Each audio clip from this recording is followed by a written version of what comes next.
Great. Many thanks, Jonathan, and good afternoon, everybody. Thank you for joining us today on your lunch hour. Hopefully, people have some sandwiches or salad with them while they listen to this talk today. So the topic that we've got is data in the digital era. As the future becomes increasingly unpredictable, it's becoming more difficult for businesses to make short-term and long-term strategic decisions. But we think there's at least one thing that can help in data and metrics is that. And data is known to be the new oil of the digital era and is becoming a priority for many of the legal teams. So today's discussion is going to be around that. And as Jonathan said, we've formed a stellar panel here, bringing their insights and perspectives from their various backgrounds. So with that, we will do the introduction. So very quickly, I'm Titus Rahiri.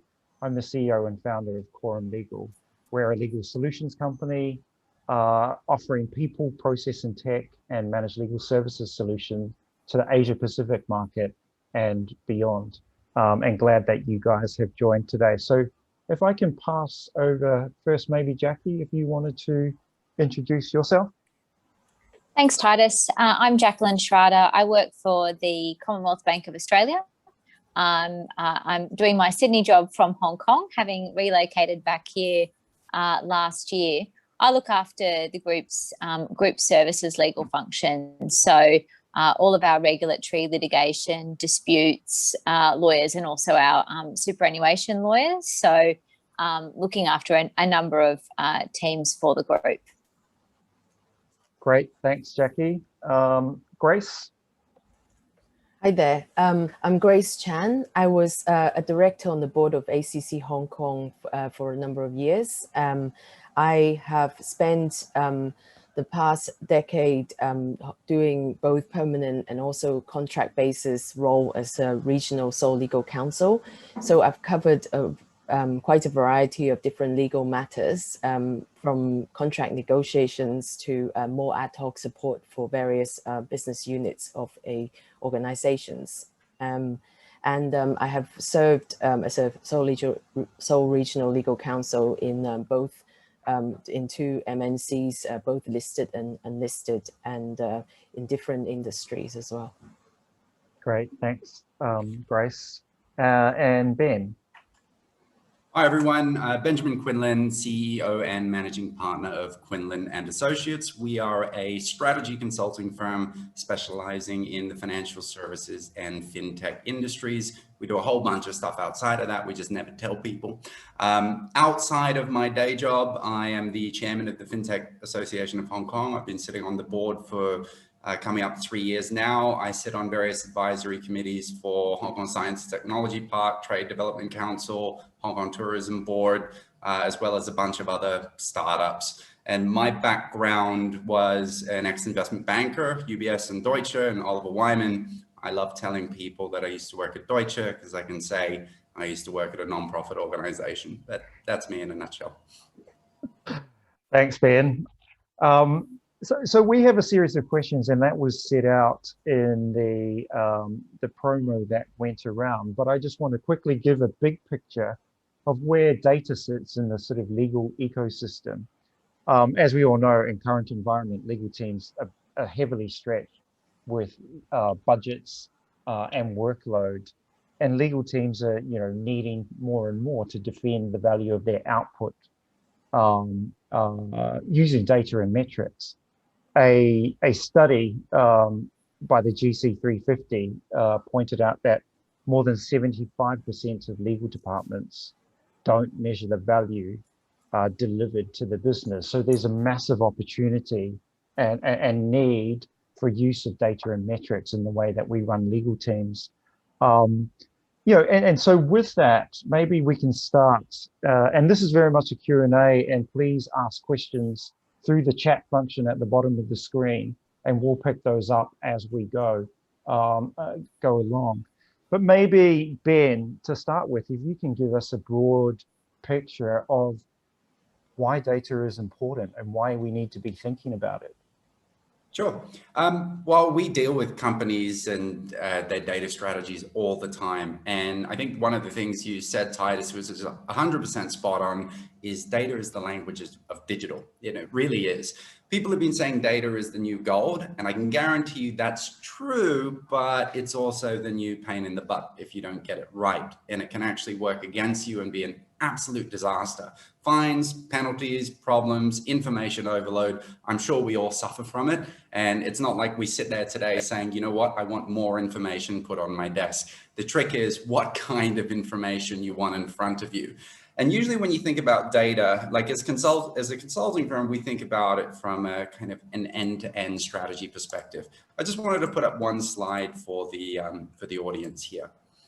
And we look at it from the perspective of what we call a data value chain, right? And a data value chain is really thinking about data throughout its entire life cycle, because you can't just think of it in isolation. You really start with the first priority, collection, right? Where are you sourcing your information? And even when you source it, cleansing and classifying that information is really important. The amount of times you receive information, it doesn't match up, it's not the same file, it's not the same label, then your ability to analyze it and extract value is dead, right? Storage, so data encryption becoming really, really important. How you save the data, where you save the data, localized servers, public cloud, private cloud, access rights, how you transfer it between employees, stakeholders, and your internal organization.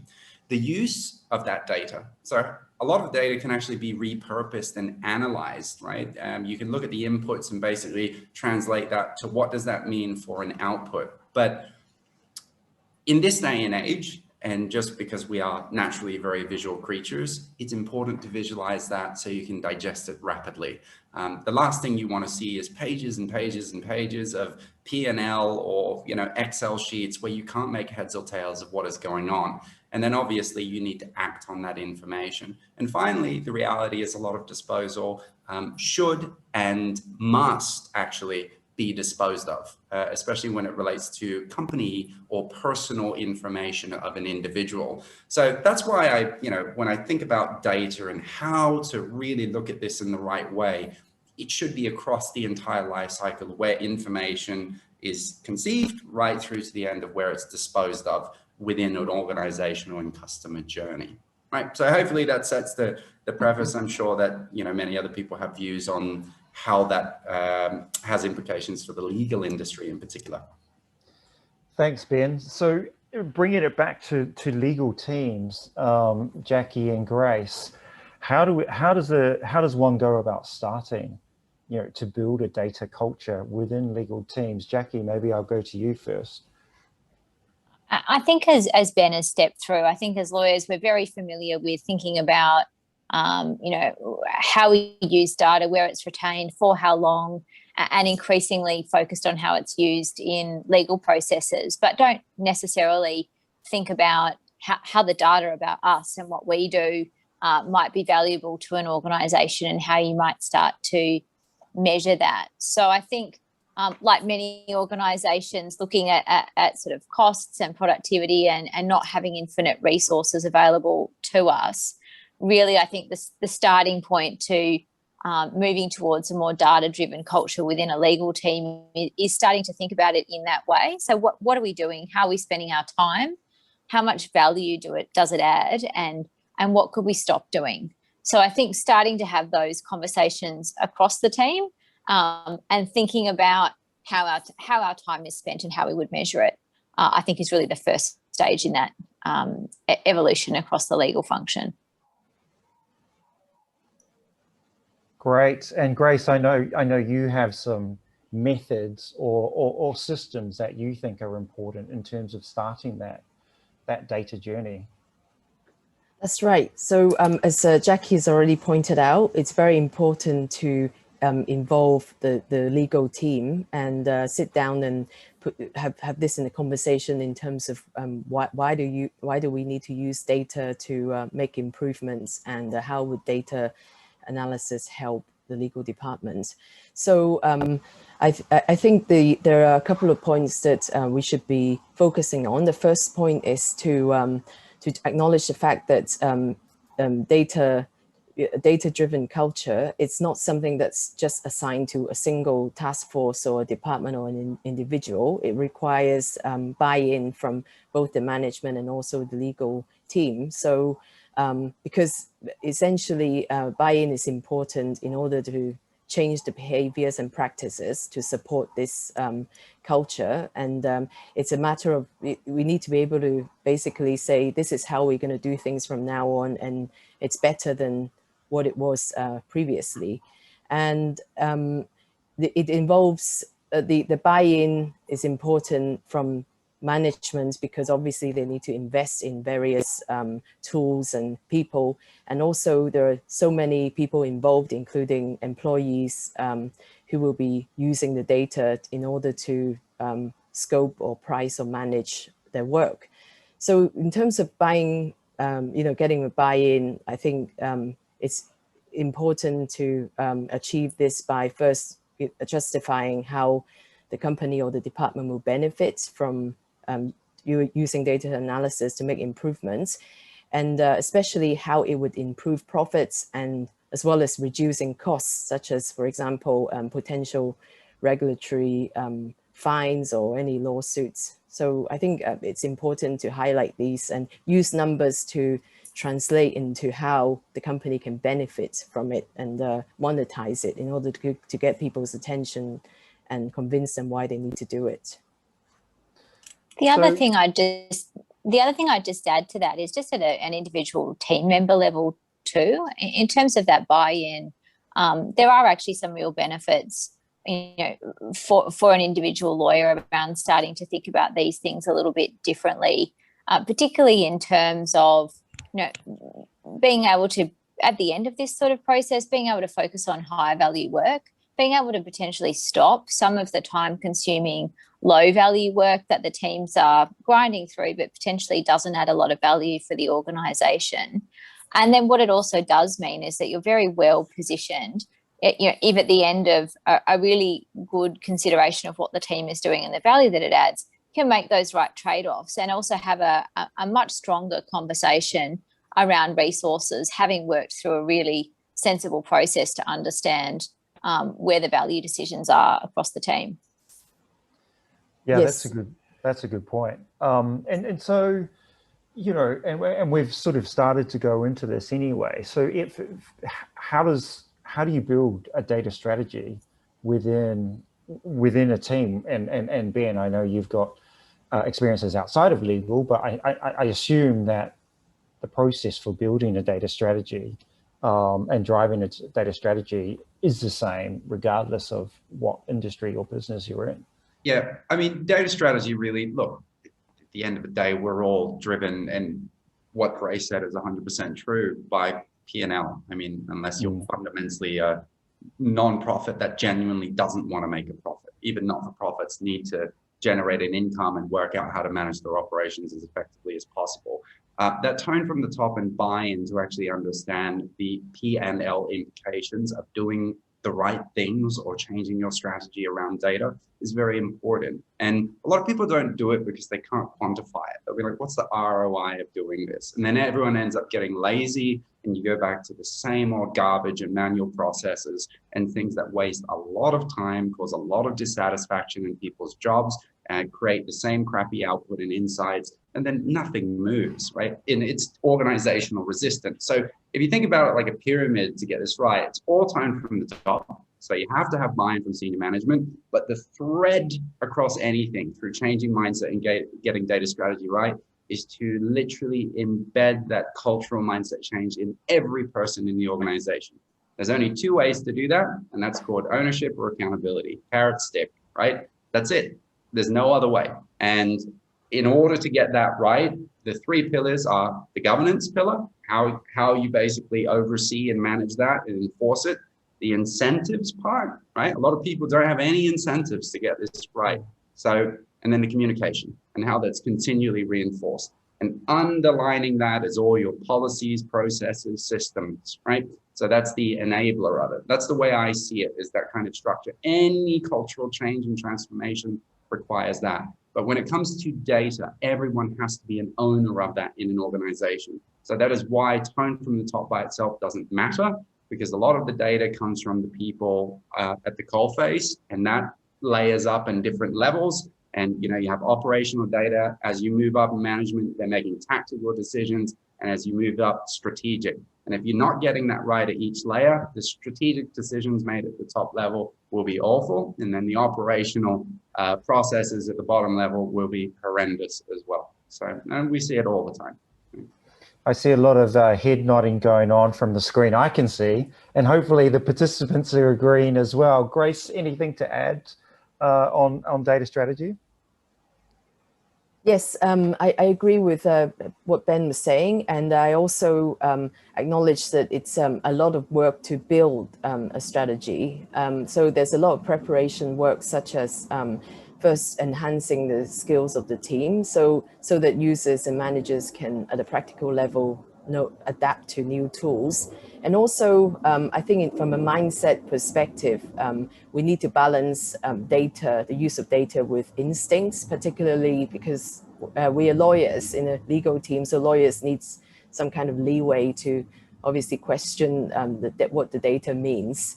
And we also, I think that from the legal team will need to forge a lot of new relationships and work with perhaps a few analytical professionals that can be trusted, and also develop certain best practices. So, and I think from a practical perspective, to prepare for this drive, it's important to do it in a way that doesn't look like it's overwhelming for the team members. So, for instance, when we are identifying where the data sits in an organization, it's good to kind of categorize them into what's easy to get and what's kind of medium difficult to get, like metrics that needs a bit of work and working with other teams to obtain, and also identify metrics, data that's very hard to obtain, like ones that require sort of mapping or more analysis or more problem solving in order to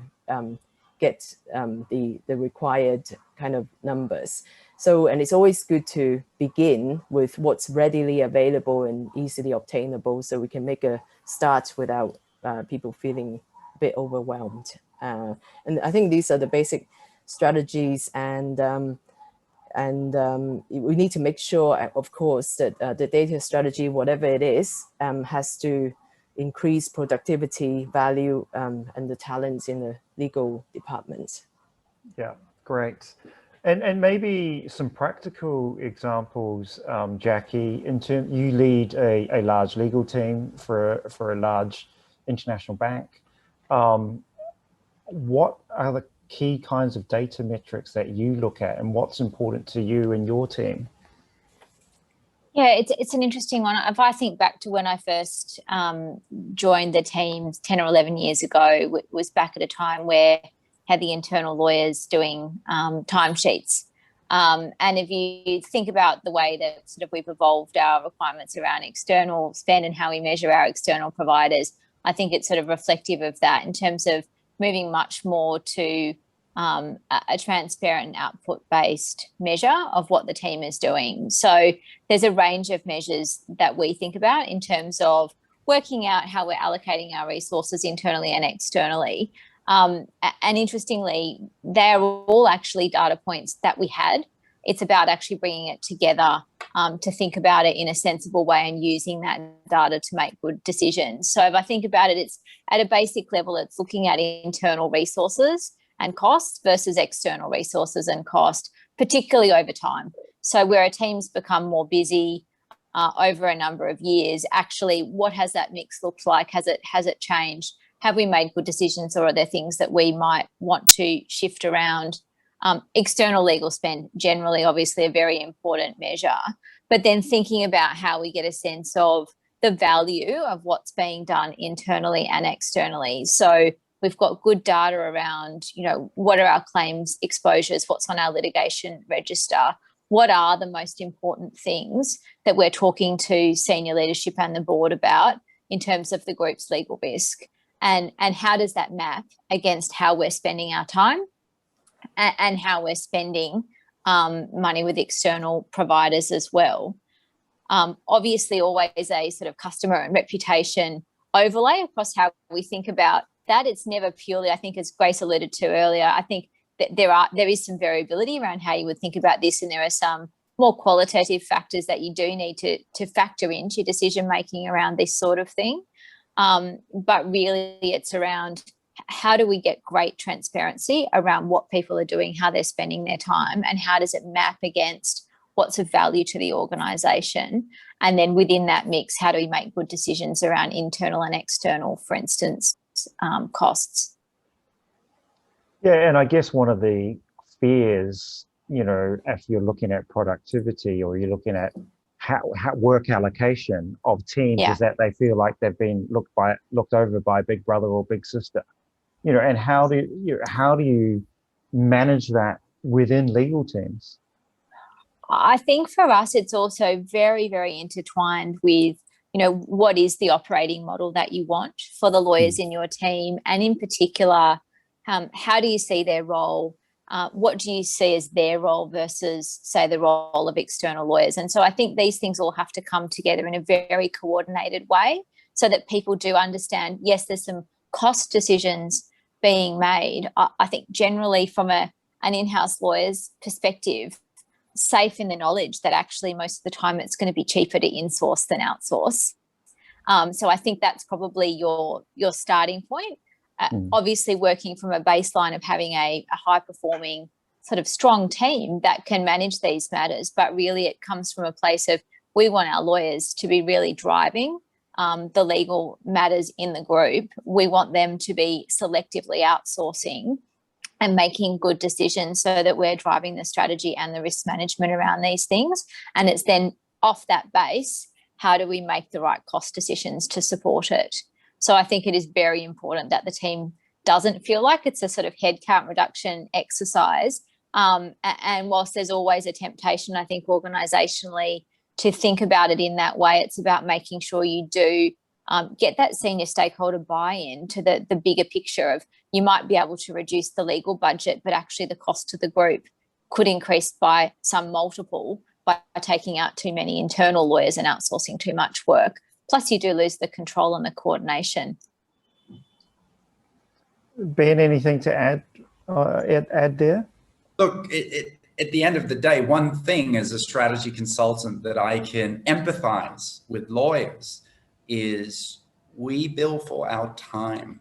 That's our only commodity. And if you are wasting your time, you're wasting your ability to add value. It's really as simple as that. And that time allocation is right from identifying, if you're working in private practice, who you should be speaking to about what kind of projects or, lawyers will be, which clients should we target? What are the regs coming into play that we will have most need to look at and can get work on the back of? How should we run the BD efforts? How do we produce the materials as fast as possible? How do we split that time allocation between front-end sales and marketing versus delivery? How effective the billables? What's the lag between things? Thankfully, I bill per day, right? So I used to work at PwC. I started my career as an M&A tax advisor. And I remember, I would go to the bathroom for 6 minutes and I'll go, did I think about the client? And do I bill them for that? It's one of those things, right? And I just thought I've got to do away with that. But at the end of it, right through to even your P&L, how effective the allocation of that time has been, what portion is written off. We all know that. My gosh, how much of your time you have to write off. If your internal counsel, that efficiency, like of looking at where you're basically putting your productivity and allocation, super important to understand how that links to what the group is doing. Am I just really sorting out a mess here, or am I actually adding value to the top line? Is this driving the growth of the organization? So it's it's something I can very much relate to, and I completely understand. Yeah. I think it's a really important test too. So this time charging and thinking about it in that way, there's obviously lots of ways that you can think about it, but a great kind of basic test is, would you pay someone else to do this? Is this important enough to the organisation that if you had to pay someone else to do it, would you? And if not, is it really something that we ought to be doing as an in-house legal team? Yeah, that's a good point.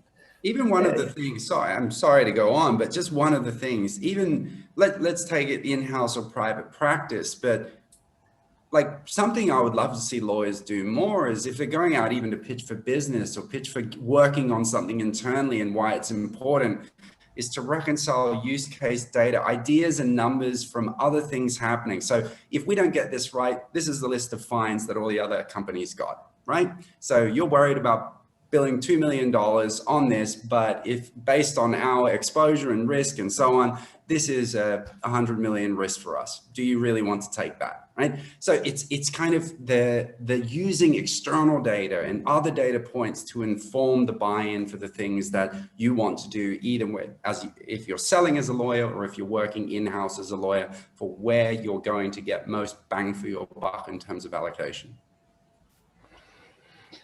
Great. So we're halfway through our session. So I want to remind people that if they have any questions, there's a little chat or Q&A tab down the bottom there. So if you have any questions that you want to ask the panel, we're going to make some time at the end, but I can also interrupt, you know, through the next half an hour with any of those questions. So feel free to send those through.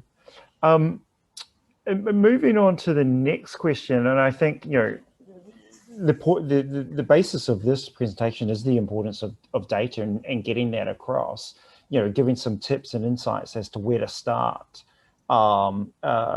looking at data. And, you know, data is everywhere in our legal teams, you know, and we just need to figure out what data is important and how we measure it.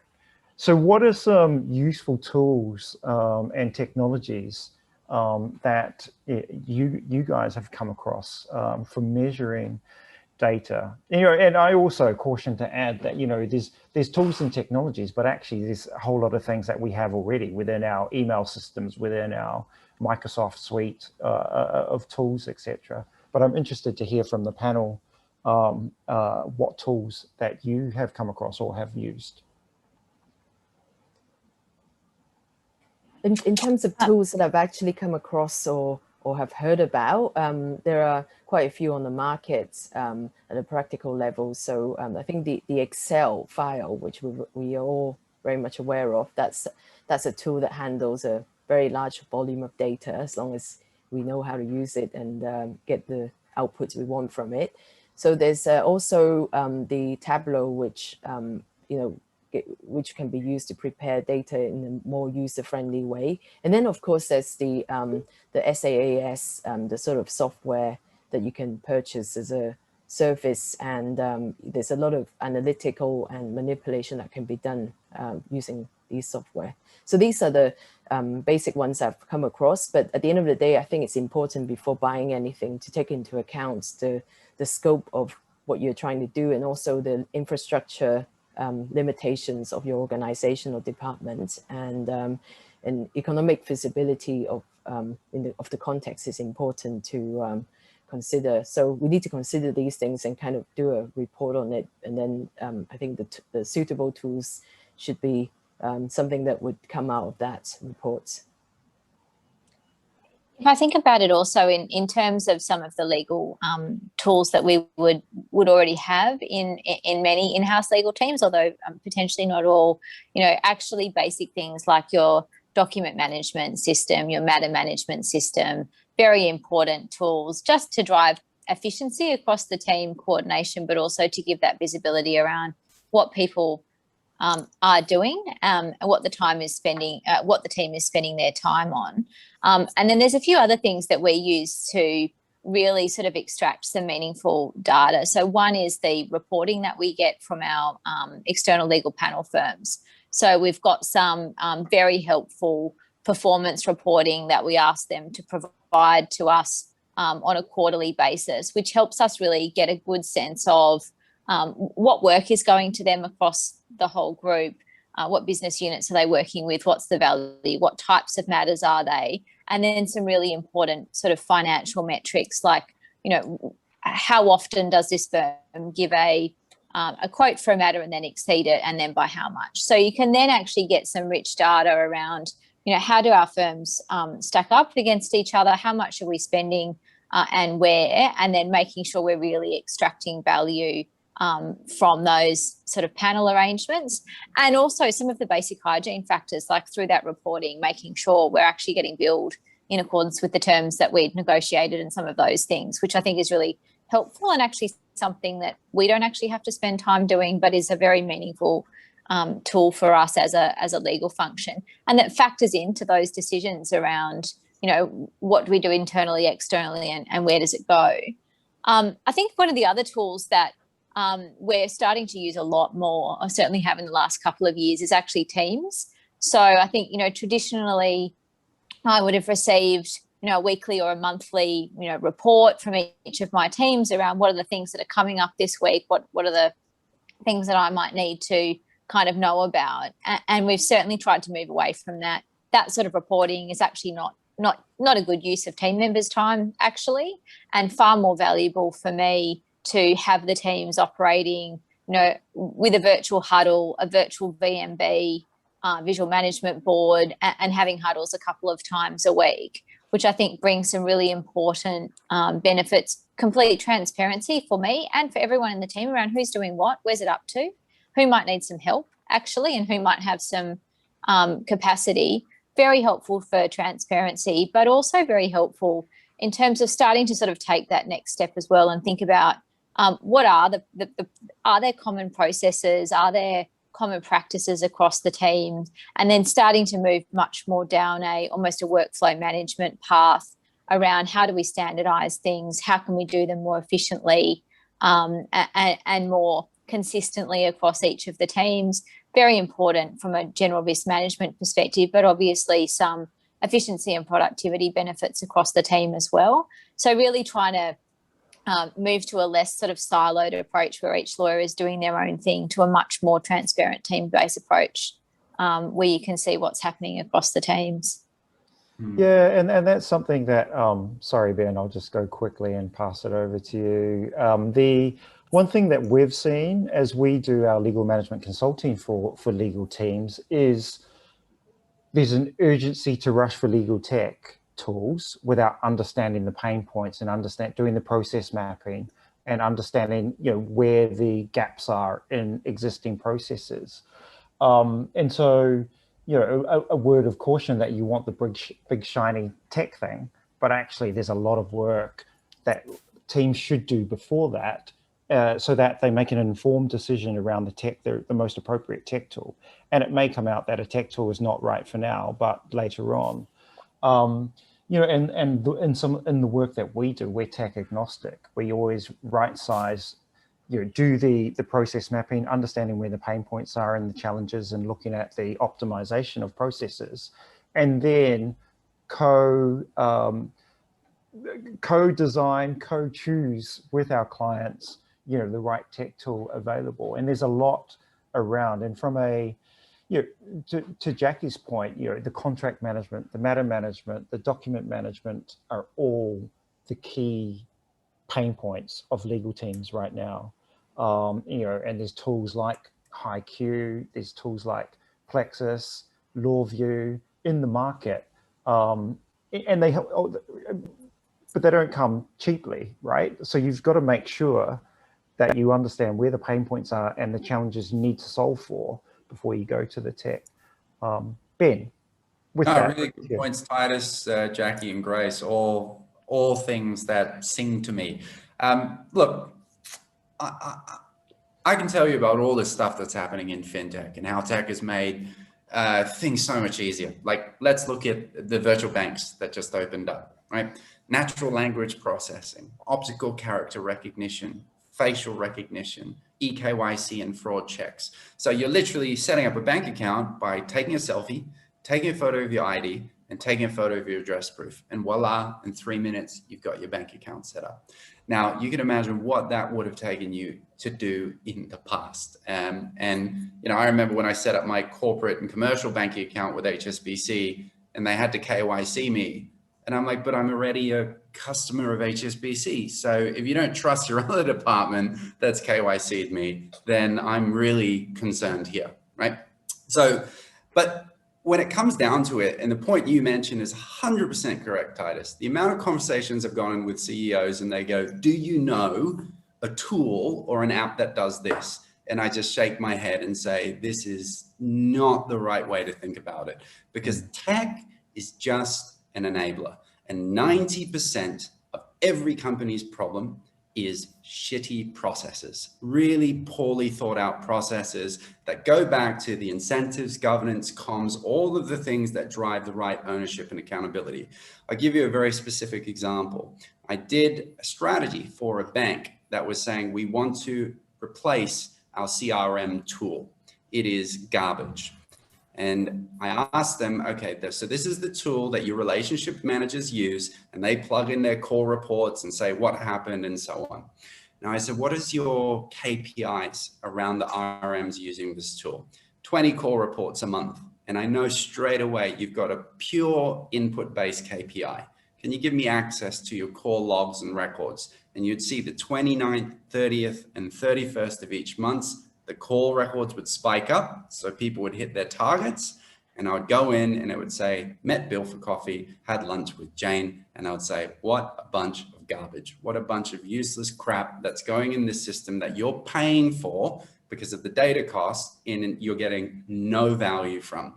And 90% of the recommendation was, okay, this tool isn't as great, but you've got to fix your shop, right? It's all over the place. And these are the problems that you are overlooking when it comes down to getting that tech strategy right. I think in the context of lawyers and again, service and anything where we put, fingers on keyboards and produce a lot of content and documents, the thing that really saved my life and is just the collaboration tools, right? And the ability to, and as Jackie said, it's the teaming, but it's also, and we all know it, version creep, right? It happens all the time. Here's a document, crap, that's version 9.8.1.1, final version 9, right? This is what people write, and those days are extremely frustrating. Now, if you create a live real-time collaborative environment from which to update this, then those track changes go away, all of those things start to change, and people can see exactly what they need to do. Obviously, you need good internet connectivity for it to work well, but I think these tools have saved a lot of a headache for me, and even a basic kind of collaboration workflow management tool like that, every lawyer should think about doing that in a team environment. No excuses.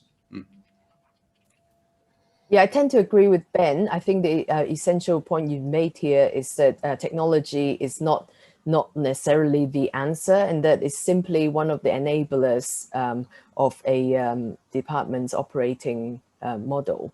And the current climates where a lot of legal departments and organizations kind of have this default belief that if we adopt AI or data analytic, then it will speed up change automatically. But actually, we need to explore, understand the context and to make sure that technology is not a hindrance. It will actually add value and make sure that things have improved. Yep. It's really, I think you mentioned it on the briefing call, Grace, and I'm 100% in agreement with you. What are you trying to achieve? What's your objective? And then work back from there, right? Yep. What are the key outputs and decisions you have to make? And I couldn't agree more with that. It's 100% spot on. So changing tack, and I'm conscious we've probably got about 10 minutes and then we need to leave some time for questions. There's a lot of conversations going around at the moment around the legal operating model, the legal team operating model. And I know, Jackie, that this is something that you're very involved with and keen on in your role. How, and what impact has data governance and data culture had on the operating model of your legal team? And do you think, how far along that journey do you think you are? It certainly had a big impact, and I think it's shifted the way that we think about what each of the teams do and in particular, what are their processes and where is the commonality across what a number of different lawyers or different teams are doing in the group. So for us, it's really driven much more standardization of processes, and really aimed at both achieving that consistency from a sort of risk management perspective, but also taking a lot of the noise out of the system. So if something doesn't need to be variable, don't make it variable. Just follow a standardized process, free people up to spend their time doing high value tasks. I think the other thing that it's really shifting is how we think about the resource mix in the team.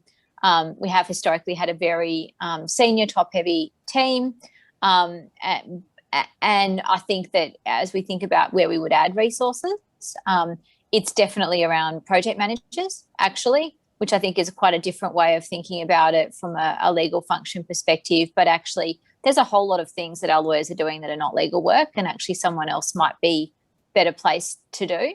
And so mixing that up, so you have a better mix of skills in the team and more efficient allocation of work, and also potentially also some more junior lawyers that really sort of cross over into that project management role as well.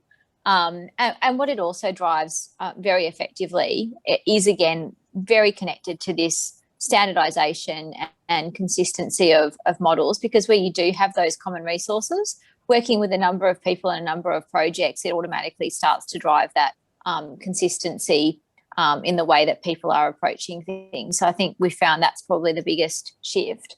But I think, as I've mentioned earlier, one of the big benefits of all of this, sort of really getting that transparency, using the right data, thinking about making conscious decisions around what we are or are not going to do, and is it going to be done internally or externally, is that when you do have the conversation at some point around needing additional resources, you've really robustly tested actually what could we already have stopped doing, what could we do more efficiently, and you're a far better place to be having that conversation than if you sort of haven't done any of that work, just asking for more lawyers.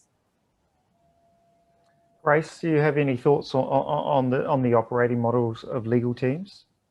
Yes, I think it's, as Jackie just described, I think now legal teams are putting a lot more thought to strategy as a legal team, a lot more, especially, I mean, because in the past, very few organizations would have a legal team that would articulate on its legal operating strategy, and they will operate more on a reactive basis.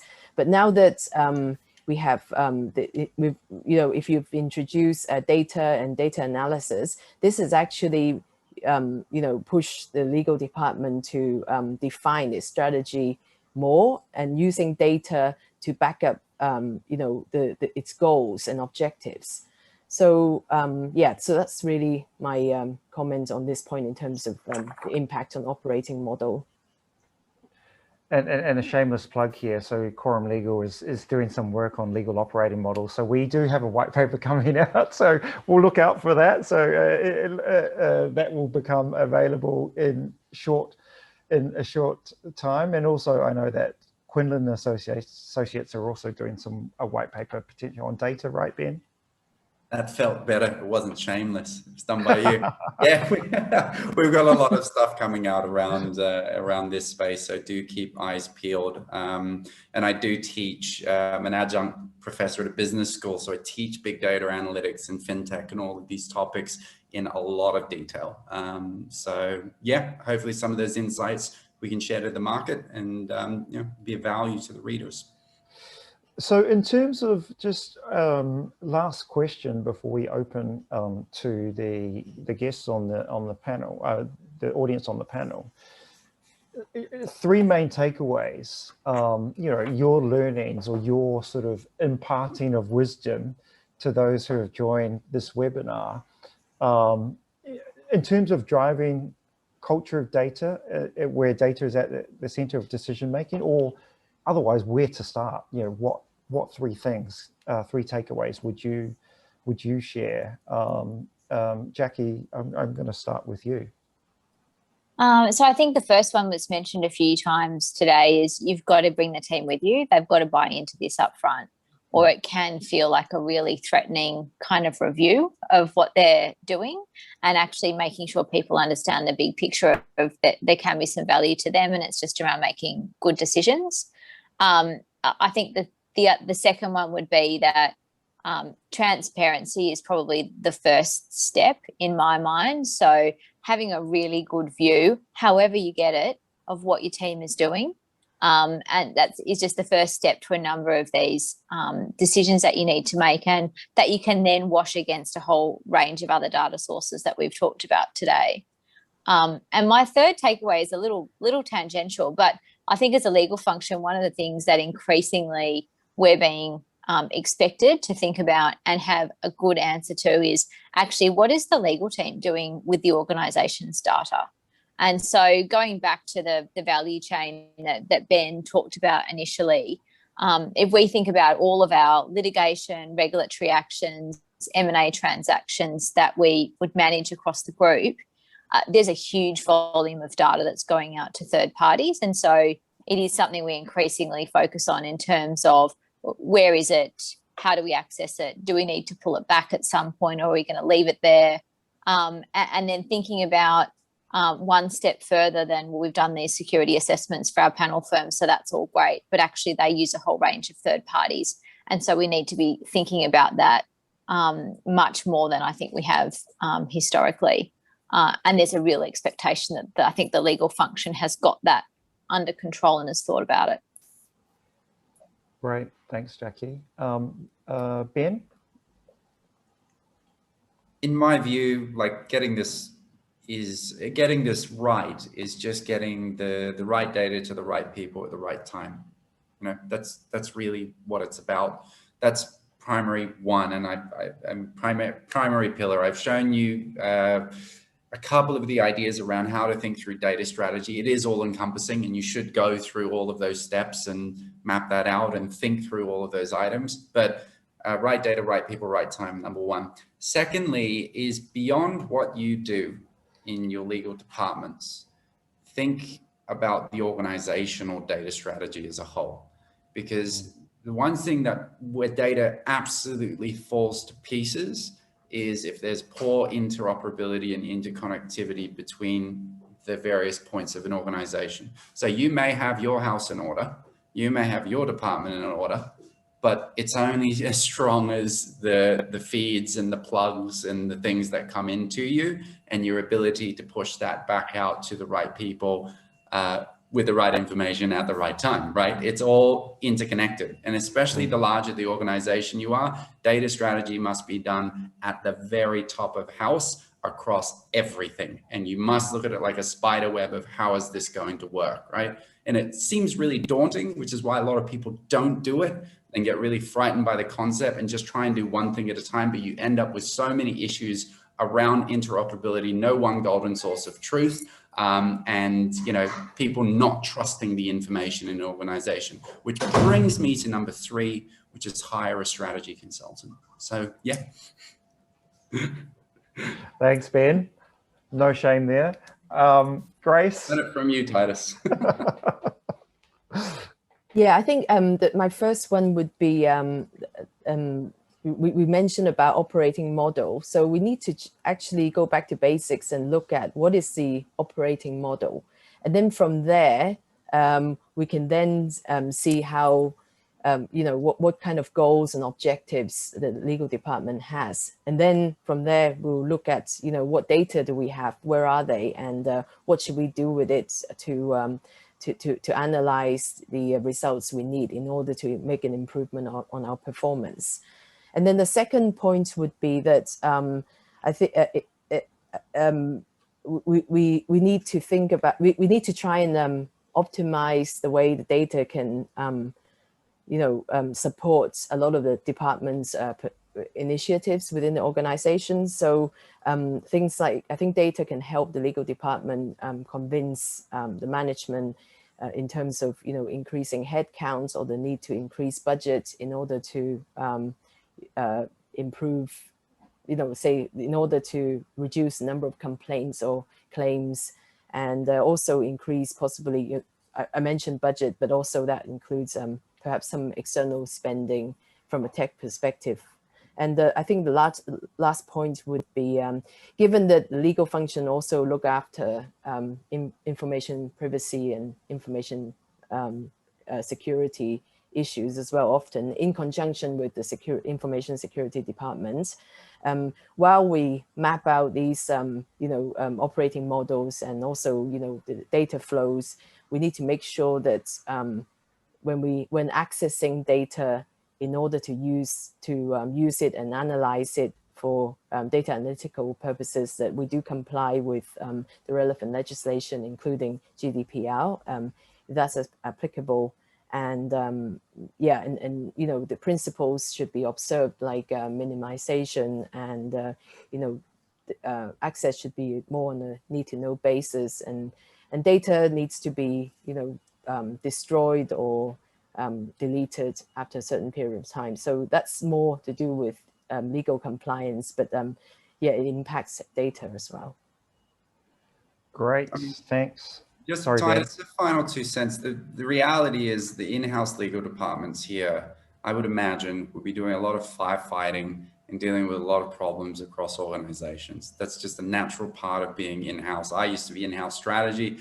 Yeah, it was a lot of firefighting and getting things sorted out. Now, that's why, because there's the upstream and downstream view. That's why it's so important for the problem not to occur in the beginning. And so many of the issues that happen from a weakness of process around data, information, customer information, other things, and then you have to deal with the problem as a legal team. Now, you don't want to make yourself redundant, but by the same token, you want to be focusing on the things that add more value, like focus on growth, transactions, joint ventures, supporting the organization to enter a new market. It's more interesting work rather than saying, we screwed something up, can you please help us? And that is the kind of, you end up being the downstream part of that. That's why I say it has to be fixed across the org, at the upstream, at the coalface, right? And then you won't receive that back-end problem as an in-house department. The more you can push that narrative along that companies need to sort this out, the better, because it will make the nature of your jobs far more interesting. Yeah, that's a good point. And we've got 5 minutes for questions, and I've got a couple of questions here, and I'll ask a question, and if you have a view on this, please jump in. My team's under-resourced. Is data a problem for the lawyers? Or how do we tackle the data problem within the legal team, with the under-resourced legal team?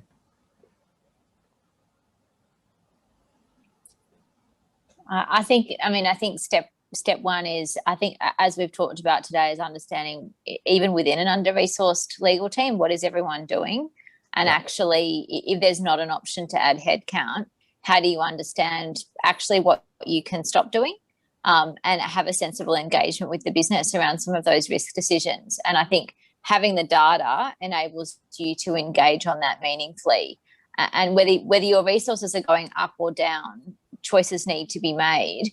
And trade-offs need to be considered fully from a business perspective and from a legal perspective. So I think it still enables you to potentially free up some capacity if there are some things that you really ought to stop doing, but also to have a meaningful conversation around, actually, with X more resources, this is what we could do, and this is the value that we think it would have for the organisation, or this is what we would save in terms of external cost. Or on the flip side, where you're being asked to lose headcount, well, these are the choices that we would have to make. Which one do you as an organisation or as a senior management team want to stare into around the risks of things that we would stop doing?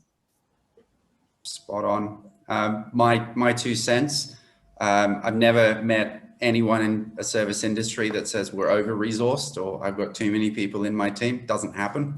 So the challenge is how you push back on the things, and really I just have to get to it. It's how you push back against the really low value add stuff, and the only language that business speaks is P&L. And to Jackie's point, talk to them about P&L. And that's the thing that lawyers struggle to cross, that chasm. How do I make this translatable into a number that the business can either get excited about or scared about? And if you can do that with the right conviction, with the right data to sit behind you, the business will reprioritize. They'll say, you know what, yes, this is low value add. Let's focus on this, or let's just wipe that off altogether, or let's give that to an external counsel so you can focus on the core, most valuable part of the business. The more you wrap your head around the P&L of the business, the more you're able to navigate and have bargaining power around the way you allocate your work out. Great. Yeah, and often having a small team or small number of resources in a small department is a good reason for investing in external professionals for helping with the data strategy, because in the longer run it saves costs. Because it saves costs and also drives performance of individuals in a small team as well. Unfortunately, we've run out of time, but I have a question here around data ethics. So I don't think we have time to go into that, but it's a massive topic around data ethics and the legal compliance team, being one of the guardians of data ethics, and how data is used and processed and what information is being fed into other teams. But we don't have time to cover that. So maybe it's a topic for a future webinar, because I know it's getting increased visibility, and responsibility of technology companies, but also financial services, etc. So with that, it goes to me to say thank you to the panelists for today's session. It was great discussion, great insights, and hopefully some useful information for the audience. So thank you, Grace, Jackie, and Ben, very much. And thanks to everyone who's joined today for this session. If you have any questions, etc., then please send it to ACC or get in contact with any of us through LinkedIn or otherwise. Otherwise, you can send me an email as well at Quorum Legal. But with that, thank you all and have a good afternoon. Thanks, everyone. Thanks Thank everyone. you. Thank you.